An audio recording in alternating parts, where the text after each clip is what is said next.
नमस्कार दोस्तों। इस संपादकीय मैटर की स्पीड 100 वर्ड पर मिनट की होगी। डिक्टेशन स्टार्ट होगा 5 सेकंड बाद।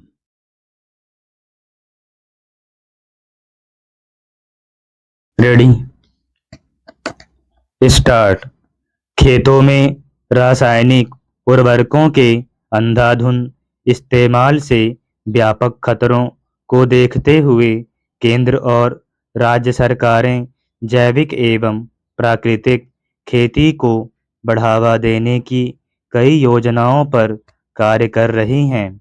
यह सच है कि रासायनिक उर्वरकों के बेजा इस्तेमाल से धरती की उर्वरा शक्ति घट रही है। इस तरह की खेती के उत्पादों से मानव स्वास्थ्य पर भी प्रतिकूल असर पड़ रहा है। नतीजतन लघु एवं मध्य वर्ग के किसान खेती से किनारा कर रहे हैं। आमतौर पर जैविक और प्राकृतिक खेती एक ही मानी जाती है, लेकिन इनमें मूलतः गहरा भेद है। रासायनिक खेती कम लागत में अधिक पैदावार देती है, पर पर्यावरण के लिए बहुत हानिकारक है। दूसरी ओर प्राकृतिक खेती में सब कुछ सहज उपलब्ध होता है। यह मूलतः देसी गाय के गोबर, गोमूत्र, गुड़, दाल, बेसन और पेड़ों के नीचे पत्तों से पोषित मिट्टी पर आधारित होती है।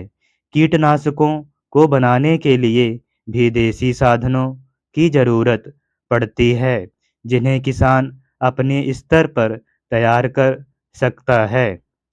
कीटनाशक प्रायः विशेष औषधीय पौधों के पत्तों, तंबाकू, लहसुन और लाल मिर्च इत्यादि के अर्क से तैयार किए जाते हैं। इन्हें तैयार करने में लागत और समय भी बहुत कम लगता है। इन कीटनाशकों से भूमि को कोई नुकसान नहीं होता।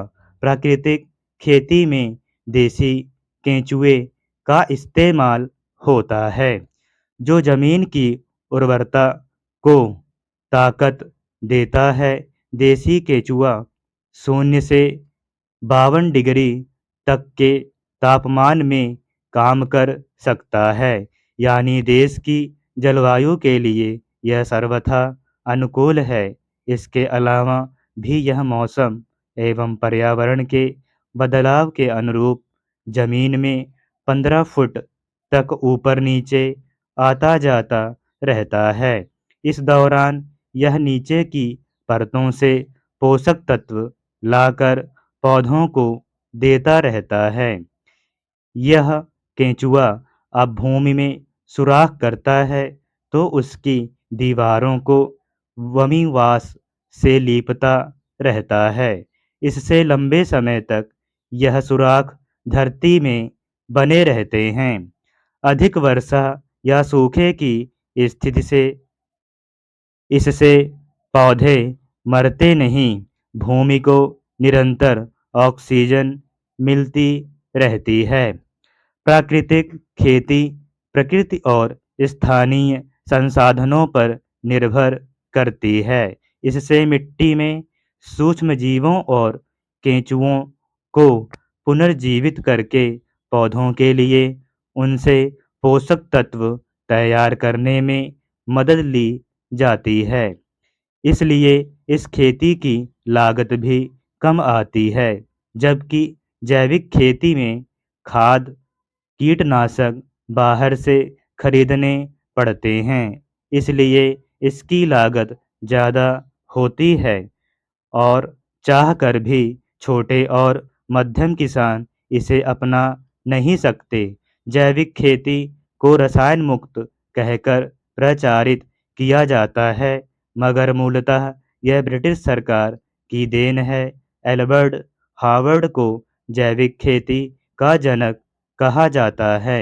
उन्होंने अपनी पत्नी के साथ ब्रिटेन में सबसे पहले खेती संस्थान की स्थापना की थी, मगर वे जब 1930 में भारत आए तो यहाँ की प्राकृतिक खेती को देखकर बहुत प्रभावित हुए और ब्रिटेन में उसका प्रचार किया।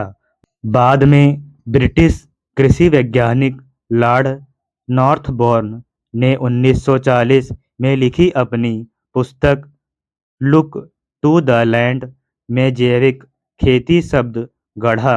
इसी से ब्रिटेन और पूरे विश्व में जैविक खेती आंदोलन प्रारंभ हुआ। स्टॉप।